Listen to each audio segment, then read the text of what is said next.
le régime d'occupation de Kabila a toujours répondu par des violentes répressions sanglantes. Voilà pourquoi je propose à toute l'opposition congolaise, à l'intérieur du pays, et à toute la résistance congolaise de la diaspora, les 7 mesures suivantes. Première mesure, je propose la suspension volontaire et provisoire de toutes les activités officielles des partis politiques à partir du 31 décembre 2017 à minuit. Cette mesure vise à marquer notre désapprobation commune du régime illégal et sanguinaire d'occupation ainsi que notre ferme détermination de nous débarrasser du système odieux d'occupation de notre pays. Par essence, exercer une activité politique veut dire se battre pour accéder au pouvoir. Tout parti politique a comme vocation l'exercice du pouvoir. En vous demandant donc d'accepter de suspendre provisoirement vos activités politiques, je voudrais vous inviter à mettre entre parenthèses nos ambitions politiques, de nous mettre ensemble, non pas pour former un gouvernement, mais pour nous joindre à notre peuple, pour chasser d'abord l'ennemi qui occupe notre pays. Une fois cette étape difficile atteinte, nous pourrons alors envisager l'instauration de la démocratie pour un développement intégral de notre pays. Deuxième mesure, je propose la constitution par tous les leaders politiques congolais, de l'opposition et de la résistance, d'un front patriotique du salut public. Ce front aura pour mission de promouvoir et d'encadrer un grand mouvement national de soulèvement populaire à travers tout le pays dans le seul but de récupérer le contrôle de toutes nos institutions et de tout le territoire national. Il ne s'agit donc pas ici d'envisager la création d'un quelconque gouvernement de transition. Il s'agit ici d'un front patriotique qui n'aura qu'un seul objectif, celui de mobiliser et organiser le peuple congolais pour chasser l'ennemi qui occupe le pays et mettre fin à son régime par tous les moyens. Dès que cet objectif est atteint, le front cessera d'exister et nous pourrons alors, dans un même esprit patriotique, envisager la mise sur pied d'une transition politique pour stabiliser le pays et jeter les bases de la démocratie et du développement. Troisième mesure. Je propose le retrait de tous les opposants politiques congolais, de toutes les institutions publiques, en vue de les vider de toute forme de légitimité nationale et internationale. Le Parlement, le Sénat, le gouvernement avec les entreprises publiques sont particulièrement visés par cette mesure. Je le sais, cette décision exige un sacrifice, une abnégation de la part des leaders que nous sommes. Mais ce sacrifice vaut son pesant d'or, car cette mesure est de loin la plus efficace pour faire tomber toutes les institutions scélérates du régime d'occupation sans verser le sang des peuples congolais. Car il est évident que ce retrait en bloc des acteurs politiques de l'opposition enlèvera le même jour au Sénat, à l'Assemblée nationale et au gouvernement leur légitimité tant nationale qu'internationale. Quatrième mesure. Je propose le déclenchement général d'un vaste mouvement de désobéissance civique dès le début de l'année 2018 sur toute l'étendue du territoire national. Ce mouvement concernera tous les fonctionnaires de l'État, tous les militaires, tous les policiers, tous les enseignants du niveau primaire, secondaire, supérieur et universitaire, ainsi que tous les Congolais du secteur privé. les leaders politiques réunis au sein du Front patriotique du salut public auront pour mission d'organiser une vaste campagne d'explication des détails pratiques de cette mesure auprès des populations pour en assurer l'efficacité. Cinquième mesure. Je propose le lancement d'un appel commun à l'adresse particulière des militaires, des policiers et des agents des services spéciaux pour les inviter à soutenir le peuple congolais dans sa dynamique du soulèvement et pour entreprendre, en plus de la désobéissance physique, des actions ciblées de sabotage interne des dispositifs militaires et civils dont se servent les forces étrangères d'occupation ainsi que des mercenaires qui occupent notre pays. Sixième mesure.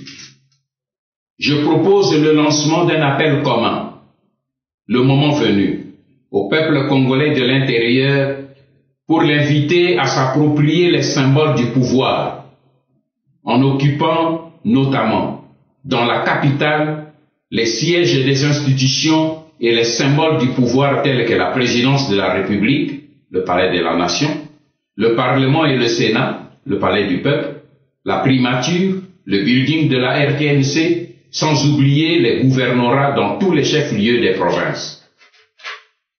Notre objectif commun sera de créer dans les 3 premiers mois de l'année 2018 le printemps congolais, qui devra parvenir à mettre fin au régime sanguinaire de Kabila et de stopper le processus d'occupation et de balkanisation de notre pays. Septième mesure. Je propose la mobilisation de la diaspora congolaise pour organiser, le moment venu, et en synchronisation avec les populations de l'intérieur, l'occupation des ambassades de la RDC dans les grandes capitales et villes du monde, comme Washington, New York, Paris, Bruxelles, Londres, Genève et j'en passe. Cette opération aura pour but d'exprimer au monde et à la communauté internationale le bien fondé du soulèvement populaire du peuple congolais, qui s'est résolu à se prendre lui-même en charge pour mettre fin au processus de la mise à mort de la République démocratique du Congo. Chers compatriotes et leaders politiques congolais, pour accepter de prendre toutes ces mesures que je vous propose, nous, leaders politiques congolais, devrons accepter pour une première fois de sacrifier nos nombreux avantages sociaux ainsi que notre confort. Il n'est pas normal que nous qui sommes nantis avec nos familles demandions toujours aux populations exsangues et meurtries de faire des sacrifices et de prendre le risque de braver la mort, tandis que nous nous abritons avec nos familles derrière les murs protecteurs de nos villas remplis de réserves de nourriture. Acceptons pour une première fois, je vous en prie, de sacrifier nous aussi nos intérêts égoïstes, ne fût-ce que pendant quelques mois, pour sauver notre nation, y compris nous-mêmes. Depuis des années, certains leaders congolais ont souvent avancé des arguments hypocrites pour repousser la solution d'un soulèvement populaire pour la libération du Congo. Ils ont prétendu que le soulèvement populaire allait verser le sang précieux des Congolais. Mais quand on envisage des millions de Congolais déjà tombés sous les affres de l'occupation, on réalise que plus que nous avons entendu, plus nous avons hésité, plus nous avons perdu des vies humaines. Nous aurions évité aux 12 millions de Congolais d'être tués si nous avions aidé notre peuple à se soulever dès le début de l'occupation en 2001. Faisons une petite comparaison des dégâts subis et nous constaterons que cet argument-là relève plutôt de la peur et de la lâcheté. Levons-nous, mes frères, avec tout notre peuple et battons-nous. Ce n'est qu'à la fin de ce parcours lorsque nous aurons pris le contrôle de toutes les institutions de notre pays, que nous organiserons ensemble, sans l'ingérence extérieure, une véritable transition politique pour jeter les vraies bases de la stabilisation du pays et de l'instauration d'une véritable démocratie pour le développement intégral de la République démocratique du Congo. Je ne me contenterai pas d'un simple effet d'annonce, comme c'est souvent le cas dans notre microcosme politique congolais. Je me suis concerté avec tous les staffs dirigeants de la PARECO et du Conseil national de la résistance congolaise, au nom desquels je parle. Ils vont se mobiliser sans délai et ils vont approcher individuellement chaque leader politique congolais de l'opposition pour examiner avec chacun la faisabilité de nos propositions. Cette démarche se fera en toute fraternité, en toute humilité et dans le respect mutuel de chacun. Quant à moi, je tiens à préciser clairement qu'à travers cette démarche, je ne cherche ni pouvoir, ni positionnement stratégique. J'ai plutôt fait un choix auquel j'invite chacun de vous. Celui d'accepter tous ensemble de mettre entre parenthèses nos ambitions politiques, nos intérêts égoïstes, afin de sauver d'abord et avant tout notre Mama Congo. Unis ensemble par une ferme volonté commune, soudés à notre peuple par le ciment de la solidarité nationale et de l'amour patriotique, appuyés par nos militaires et nos policiers, nous constituerons ensemble cette force inexpugnable qui est seule capable de stopper le rouleau compresseur. Autrement dit, cette coalition des puissants lobbies politiques et financiers du Nord avec leurs proxys africains qui sont déterminés à effacer le pays de la carte du monde. Car, mes frères, si nous ne le faisons pas maintenant, tous ensemble, personne ne le fera à notre place et demain, il sera trop tard. À ce propos, permettez-moi de terminer mon adresse sur cette pensée de Martin Luther King qui avait dit avec raison à ses frères et compatriotes noirs américains qui se déchiraient entre eux au sujet de son appel à la désobéissance civique pour revendiquer leurs propres droits. Martin Luther King leur avait dit ceci, et je le cite: « Nous devons apprendre à vivre ensemble comme frères. Sinon, nous allons mourir ensemble comme des idiots. » Réfléchissons-y bien, mes frères. Que Dieu vous bénisse et que Dieu bénisse la République démocratique du Congo. Je vous remercie. Ingrid.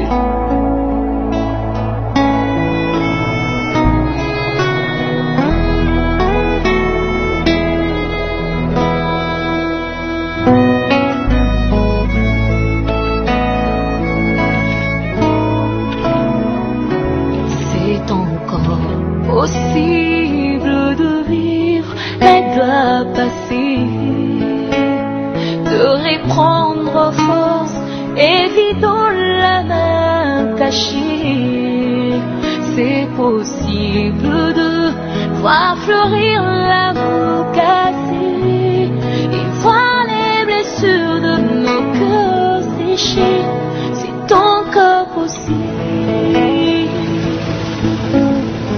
C'est possible de retrouver la joie brisée, d'oublier la honte, les souffrances des droits lésés, vivre le plaisir d'un bonheur tant recherché et jouir des merveilles possible. C'est encore possible de tout refaire et de voir venir des beaux jours pleins de gloire, d'écrire une nouvelle page en couleur d'espoir.